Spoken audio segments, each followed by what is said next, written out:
Time to know the news of the week. I'm Hannah Tabios. This is the MB Rundown.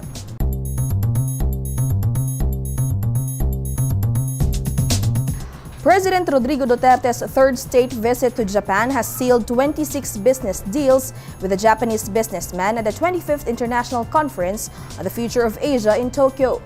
The deals forged amounted to around 288 billion pesos worth of investments, which is expected to generate 82,737 jobs. Duterte thanked the Japanese business delegation for their intention to expand operations in the Philippines and promised a competitive and corruption-free business climate in the country. Among the signed agreements were the enhanced bilateral cooperation on investment promotion activities between the Philippines and Japan, the creation of an inter-island liquefied natural gas distribution network to serve new markets for natural gas in the country, and the financing and construction of the electric power distribution system in the new Clark City. Meanwhile, presidential spokesperson Salvador Panelo defended the palace over the presence of 16 Duterte cabinet officials joining him in his Japan trip, as well as the presence of some Duterte supporters, including some celebrities and local elect politicians in the foreign country. Panelo denied that it was a reward for the success of Duterte-backed candidates during the May 13 polls.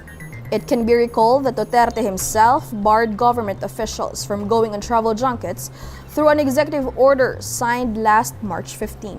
Senate President Vicente Sotto III confirmed that there is an existing conflict over the committee chairmanships in the upper chamber ahead of the opening of the 18th Congress. Sotto said some neophyte senators want to get the committee chairmanships of incumbent senators, and the returning lawmakers also want to get back the former committees they have chaired. The dispute was also confirmed by Senators Emmanuel Pacquiao and Juan Miguel Zubiri. Zubiri said the battle for committees even paved the way for the creation of a separate bloc of neophyte senators, which will be called the Hugpong ng Pagbabago or HNP bloc. But Sotto clarified that it's not the Senate President who will decide on the committee chairmanships, but it will depend on the majority senators who will elect the committee chairman. He said they will solve the matter by explaining to the new senators the equity of the incumbent rule being observed in the upper chamber. The Komisyon sa Wikang Filipino or KWF, the country's official regulating body of the Filipino language, urged colleges and universities to offer more and new courses in Filipino and use it as a medium of instruction in all disciplines.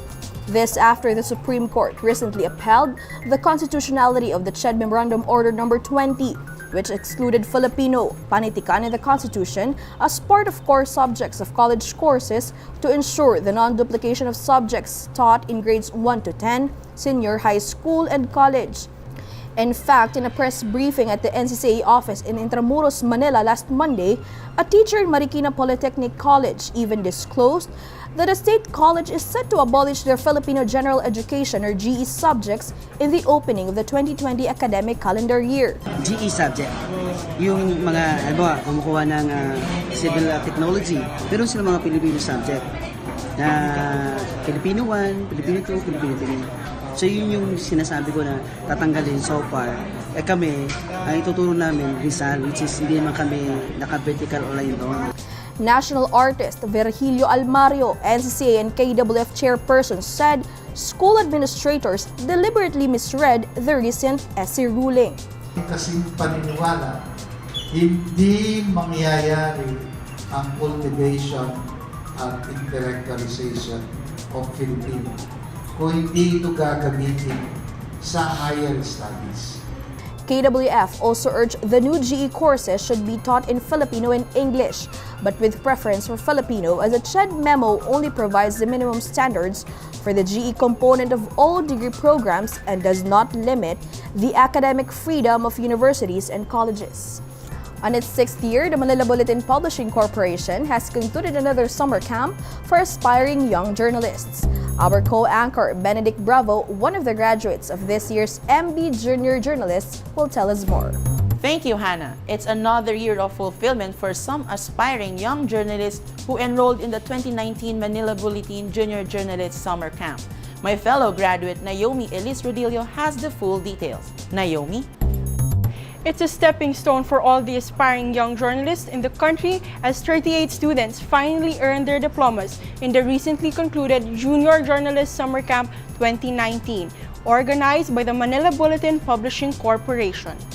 Now on its 6th year, Manila Bulletin editors and department heads tackled various topics, including news writing, feature writing, and ways on how to produce stories for its digital content platforms. Manila Bulletin's corporate social responsibility manager and organizer of the summer camp, Bernadette Conanan, said the camp gave the students an experience of a lifetime as they take a journey into learning the ropes of journalism.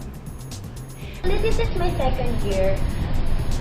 The reason why I came back was the experience and the moments that I had last year. It's her second year actually. She started last year, summer of last year, and she won so many awards then.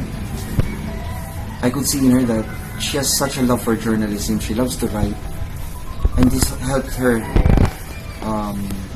better herself. She learned a lot of things.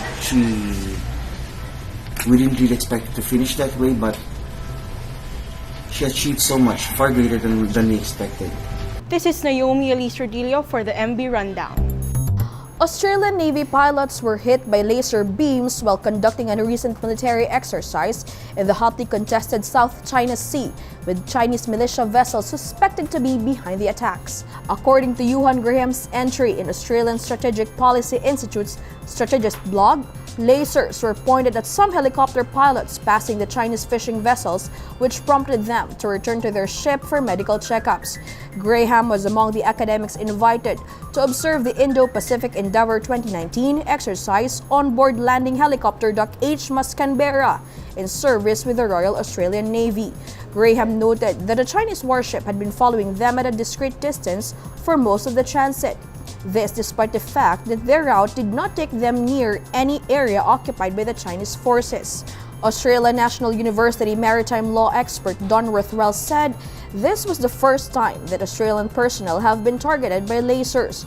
But just last year, U.S. military pilots were engaged in the same incident in the East China Sea and were hit more than 20 times. Beijing rejected these allegations by the U.S. government, where 2 U.S. pilots suffered minor eye injuries. Meanwhile, these are the top news of the week. The Food and Drug Administration, or FDA, has expanded the temporary ban on the importation, distribution, and sale of all processed pork meat products from 9 more countries. This includes Vietnam, Zambia, South Africa, among others.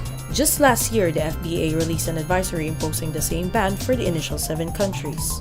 The directive came in the interest of preventing the entry of the African swine fever virus, which was defined by the World Health Organization as a highly contagious hemorrhagic disease of pigs, warthogs, European wild boar, and American wild pigs. The Land Transportation Franchising and Regulatory Board, or LTFRB, is set to implement the point-to-point operation of UV Express service units. The new memorandum circular signed by LTFRB Chairman Martin De Lagra III will strictly prohibit drivers to pick up and drop passengers in between terminals. The document was signed last May 16, but the MMDA has not set the date yet for the enforcement of the policy. Weather State Bureau Pag-asa is expecting 1 to 2 cyclones in June, as the onset of the rainy season is expected to be in the first half of the month. Pag-asa then continuously reminds the public to observe precautionary measures against the impact of potential hazards, particularly those who live in the areas prone to flash floods and landslides. Let's take a quick recap of the MB Rundown for today, May 31. Philippines and Japan sealed 26 business agreements during President Rodrigo Duterte's third state visit in Tokyo. Senate President Vicente Sotto III admits existing Senate conflict over committee chairmanships ahead of the opening of the 18th Congress. Komisyon sa Wikang Filipino urges colleges and universities to create more and new Filipino courses after the High Court affirmed the constitutionality of the CHED Memorandum Order excluding Filipino panitikan in the Constitution in core subjects of college courses. 38 young journalists graduated in the 2019 MB Junior Journalist Summer Camp organized by the Manila Bulletin Publishing Corporation, and Australian Navy pilots attacked by laser beams by the alleged Chinese militia forces in the disputed South China Sea.